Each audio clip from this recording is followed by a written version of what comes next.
Now, has anyone told you that conflict in life, especially in marriage, is only for negatives? Now, what if I told you that that very conflict causing you pain in your marriage could actually become the door to deeper love, the door to emotional intimacy, and even for spiritual growth? Now, most couples fear conflict. That's the truth. Some even run from it. Others explode in it. But at BlissHills Relationship and Marital Hub, we believe that conflict is not the end.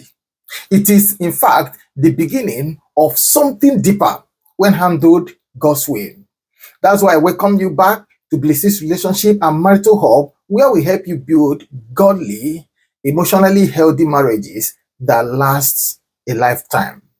Now, if this sounds like the wisdom you need, don't forget to like, subscribe, and turn on the notification bell so you never miss a teaching that could transform your life and your marriage. Now, let's dive into how to turn conflict into growth opportunities. How to turn conflict into growth opportunities. Now, not just for your marriage, but for your personal healing, spiritual work, and also legacy. Now, number one, how do you achieve this? Now, you need to redefine conflict as a doorway, not a danger. If it must work in your life, if you must turn conflict into something helpful, something advantageous in your marriage, you must learn to redefine conflict as a doorway, not a danger.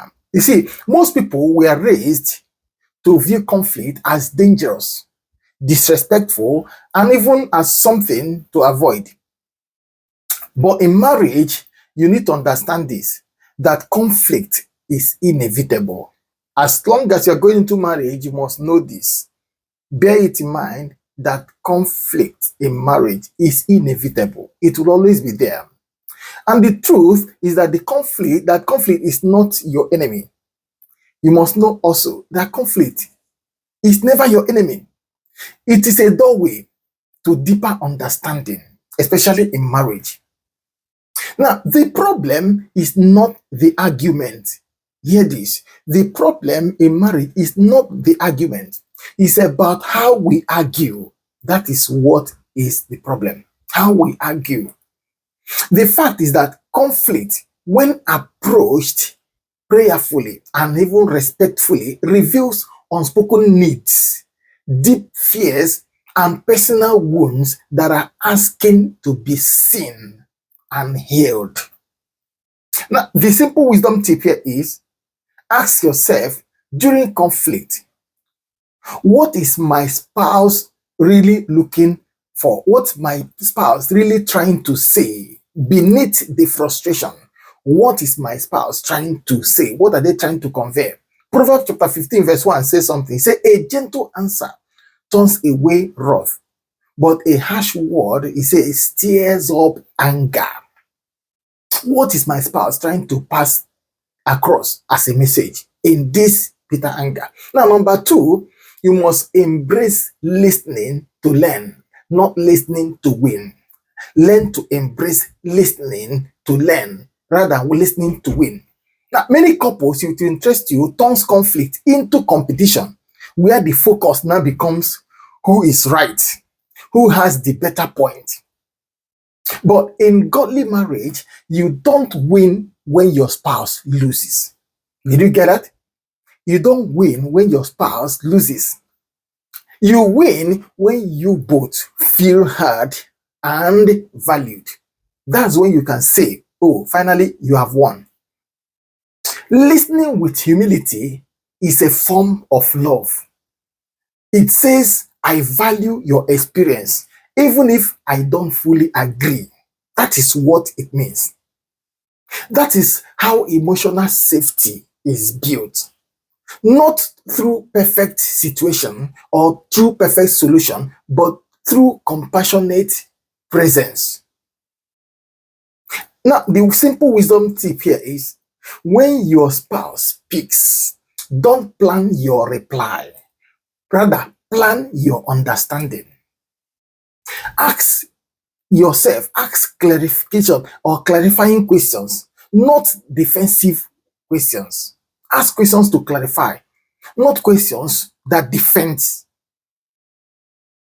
Number three, you must learn to pause, not to react. Learn to pause, not to react. You see, in the heat of conflict, emotions rise, it's normal. Voices elevate, and even words can wound. But maturity in marriage is simple. It is learning to pause. It is learning to breathe. It is learning to pray internally and then respond in the spirit, not in the flesh. Now, that pause creates space for grace, and it turns potential explosions into opportunities for insight. Now, some of the best healing moments, I can tell you, happen not because someone was right, but they happen because someone chooses self-control. Take this wisdom tip here. Learn to practice sacred silence. I know why I call it sacred silence. Step away and pray before continuing in the heated conversation, argument. Take some time. Remember, 15-minute pause can save 15 years of regrets. What did I say? 15 minutes pause can save you 15 years of regrets. Now, here is what James chapter 1 verse 19 says. He said, everyone should be quick to listen, slow to speak, and slow to be angry. It's only to listen that Bible says you should be quick to listen. Others, you must slow down. Number 4, use conflict to strengthen, not separate. Use conflict to strengthen, not separate. Now, it's interesting that every conflict gives you two options. Very interesting here. To build a wall or to build a bridge.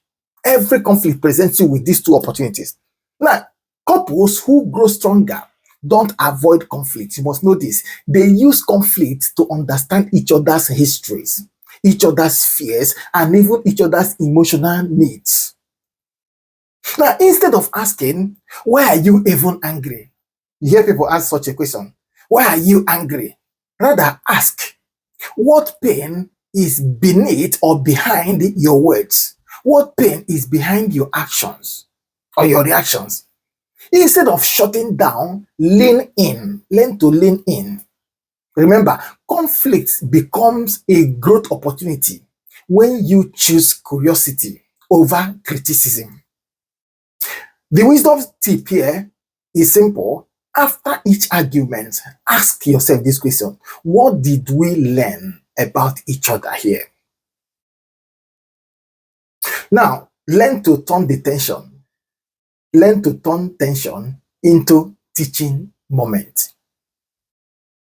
Number 5, learn to pray together after conflict. Yes, pray together after every conflict. Even when it is hard, I know it might be difficult, but learn to do that. Now, you see, one of the most healing and humbling things you can do after conflict is to pray together.